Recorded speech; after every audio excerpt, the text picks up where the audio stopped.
Every year, we don't have any relation with them. Every year, we are proud of our deen and beliefs. Every year, we follow Muhammad sallallahu alaihi wasallam. We don't have any relationship with Christmas and other festivals. Every year, we utter that no doubt Allah is the one and only. He is not one of the three.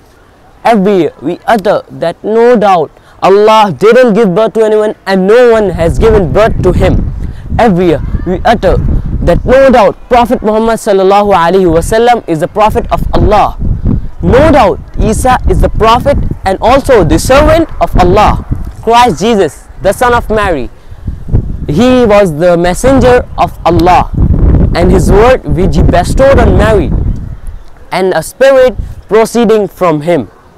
Every year, we are Muslims and believers. We have respect because of our deen and beliefs.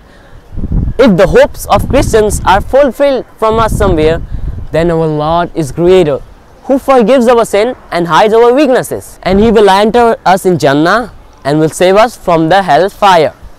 Every year, we wish that we would become Allah's man, whom Allah subhanahu wa ta'ala says in the Holy Quran that they do not appear lies. Imam Dhahak says that it means that they do not participate in baseless festivals of kuffar.